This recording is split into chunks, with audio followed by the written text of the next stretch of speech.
کہ جب ابراہیم خلیل اللہ اپنے بیٹے اسماعیل کو جب اللہ تبارک و تعالیٰ کی طرف سے بارہا خواب آتے رہا،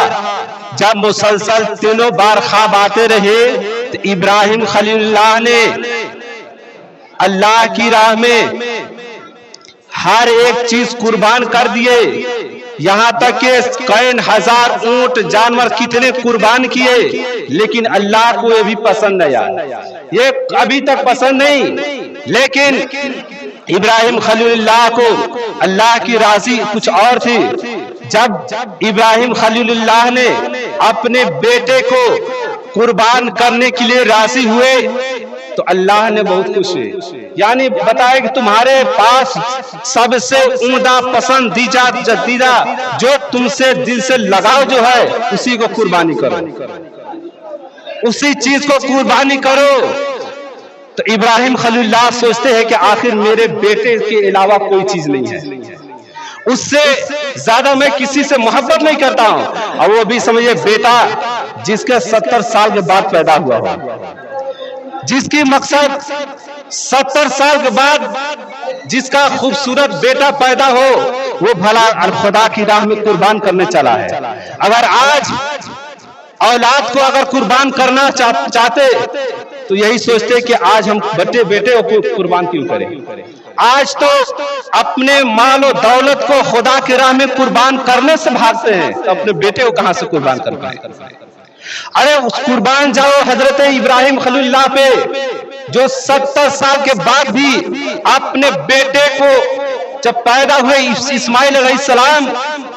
تو خدا کی راہ میں قربان کرنے کو تیار ہو گئے۔ ارے وہ ابراہیم خلیل اللہ جن کے ہر موڑ پہ اللہ تبارک و تعالیٰ کی طرف سے امتحان آتے گئے، اور جب ابراہیم خلیل اللہ نے اپنے بیٹے کو قربانی کرنے کے لیے لے جائے تو گھر میں بہانہ کر دیے، کہیں ان کی بھی قربانی کرنے سے منع نہ کر دے۔ اپنے بیٹے کو دعوت کے بہانے دے کر کہیں دور جنگل میں لے جا رہے تھے، لے جانے لگے تو جب کوئی خدا کی راہ میں کوئی اچھا کام کرتا ہے تو اس کے پیچھے شیطان ضرور پیچھے پڑ جاتا ہے، کوئی شیطان ضرور پیچھا پڑتا ہے کہ خدا کو کسی طرح راضی نہ کر لے، خدا اس سے ناراض ہو جائے۔ جب کوئی مسجدوں میں اگر خوش دل سے کوئی خرچ کرتا ہے تو اس کے پیچھے کوئی شیطان پڑ جاتا ہے، ارے اتنا کیوں دے رہے ہو، فلانے نے تو نہیں دیا تم کیوں دے رہے ہو۔ یہ سمجھ جاؤ کہ یہ شیطان ہے اس کے سر پہ، وہ چاہتا ہے کہ خدا کی راہ میں خرچ کرے لیکن اس کے پیچھے شیطان پڑ جاتا ہے کہ ارے فلانے شخص نے تو کچھ نہیں دیا، ابھی تک تو کچھ نہیں دیا، تم نے کیوں دیا۔ مسلمانوں، یہ شیطان کو ہٹانے کے لیے جب ابراہیم علیہ السلام کے پیچھے پڑا تو جب سب سے پہلے ان کی بیوی حاجرہ کے پاس پہنچے شیطان کہ ابراہیم اپنے بیٹے اسماعیل کو دعوت کے لیے نہیں لے گئے ہیں بلکہ ان کے خدا کی راہ میں قربان کرنے کے لیے لے گئے ہیں۔ تو وہ سوچ کے جن کے ایمان خدا پر ہو، اللہ اور رسول پہ ایمان ہو، وہ ظاہرہ فرماتی ہے کہ اے شیطان مردود، اگر تو خدا کی راہ میں اگر میرا شوہر اسماعیل کو قربان کرنے کے لیے لے جا رہے ہیں، اگر خدا کی یہی مرضی ہے تو ایک اسماعیل کیا اگر 1000 اسماعیل ہو تو ایک ایک کر کے قربان کر چلا جاتا، ایک ایک کر کے قربان کر دیتا، ایک اسماعیل ہے کیا۔ شیطان کو کوئی داؤ نہیں ملا۔ اس کے بعد وہاں سے چلا کہیں ابراہیم کو گربلا جائے، ان کو بہکا دیا جائے۔ پہنچتا ہے کہ ابراہیم خدا کے خواب پہ تم راضی ہو گئے اور چلے قربانی کرنے اپنے بیٹے لاڈلے کو، کتنے سالوں کے بعد یہ بیٹا ہوا اور تم چل دیے خدا کے راہ میں قربان کرنے۔ پتہ نہیں یہ جھوٹی خوابی ہو سکتی ہے ابراہیم خلیل اللہ کہتے ہیں کہ اے شیطان مردود، میرا خواب سچا اور رحمانی ہے، شیطانی نہیں ہے،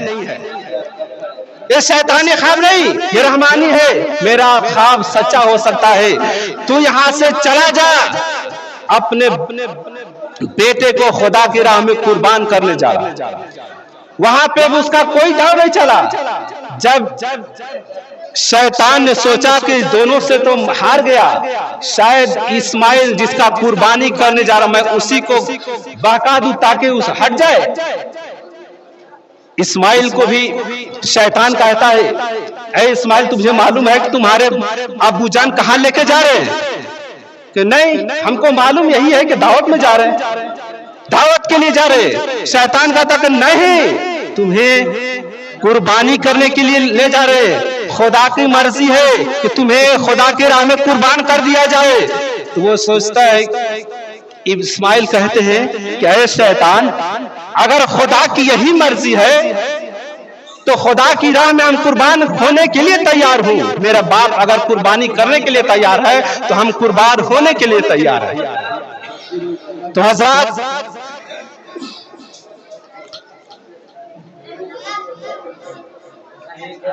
جب وہ دونوں قربانی کرنے کے لیے تیار ہو گئے تو جب اسماعیل علیہ السلام کو پیٹ کے بل لٹایا گیا اور جب اسماعیل علیہ السلام اپنے بیٹے کو حلق پہ چھری رکھتے ہیں تو اس سے پہلے اسماعیل کہتے ہیں اے ابا جان، مجھے قربانی کرنے سے پہلے 3 بات یاد کر لیجئے۔ سب سے پہلے قربانی کیجئے تو سب سے پہلے رسی سے میرا پاؤں ہاتھ باندھ دے تاکہ میں تڑپوں تو اس وقت آپ کا دل نرم نہ ہو جائے، اور میرا آنکھ پہ پٹی بھی باندھ دیجئے تاکہ جب قربانی کرے تو اس وقت میرا دل آپ کا چہرہ دیکھ کر ادھر ادھر بلغرا مت دے، ادھر ادھر ہو نہ جائے۔ تو مسلمانوں اس وقت بھی اور آخر یہی تمنا کرتے ہیں اسماعیل کہ جب قربانی کر دینا اے ابو جان تو اس وقت میرا جسم پہ جتنے لہو خون ٹپکے رہیں گے، لگے رہیں گے، وہ ہماری امی جان کو سپرد کر دیجئے، میں سمجھ جاؤں گا، وہ بھی میری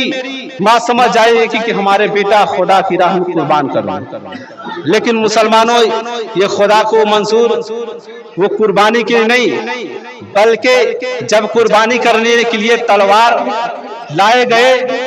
جب گردن پہ چلائے گئے 1-2 بار، لیکن چھری اتنے تیز، اگر گردن پہ اگر رکھ بھی دیا جائے تو وہ کٹ کا الگ ہو جاتے، لیکن وہ تیز چھری وہ اسماعیل کے جب گردن میں مارتے ہیں تو کٹنے کا نام لے لیتا، وہ بھتری طرح ہو جاتے، اور وہی چوری اٹھا کے پتھر میں مارتے تو پتھر 2 ٹکڑا ہو جاتا۔ وہ فرماتے ہیں کہ اے تلوار، اے چھری، میں نے تجھے ابراہیم کو ذبح کرنے کے لیے کہا، لیکن تلوار کا ہاتھ رہتا ہے اے ابراہیم، خدا کی طرف سے ہے کہ اسماعیل کا ایک بال باقی بھی نہیں ہونی چاہیے۔ تو حضرات، جب تیسرے بار قربانی کرنے کے لیے کی تلوار چلائے، چھری چلائے، تو جبریل امی اس وقت جنت میں تھے، پوری طاقت لگا دیے، جنت سے آئے اور سدرۃ المنتہا پہ تھے، سدرۃ المنتہا سے آئے، جنت میں گئے، جنت سے دمبا اٹھائے اور اسماعیل کو ہٹا کر وہاں پہ دمبا رکھتے، وہی قربانی ہو۔ تو حضرات، وقت کے مدر رکھتے ہوئے بھی واقعات کو انسان بیان نہیں کر پاتا۔ اگر اسماعیل اور ابراہیم کا واقعات اگر بیان کر دیا جائے تو یہ محرم کا قربانی اور یہ قربانی دونوں میں کوئی فرق نہیں پڑے۔ جتنی قربانیاں، کتنی مشکلیں ابراہیم خلیل اللہ نے خدا کے راہ میں کیے، بیان کرنا مشکل ہے۔ تو حضرات، وقت مدر رستے ہوئے بھی 2 منٹ میں شمیم صاحب دے رہا ہوں، اس لیے وہ آئیں گے اور صرف مسجد کے بارے میں اعلان کریں گے جس مقصد سے آئیں گے. ٹھیک ہے. السلام علیکم ورحمۃ اللہ وبرکاتہ.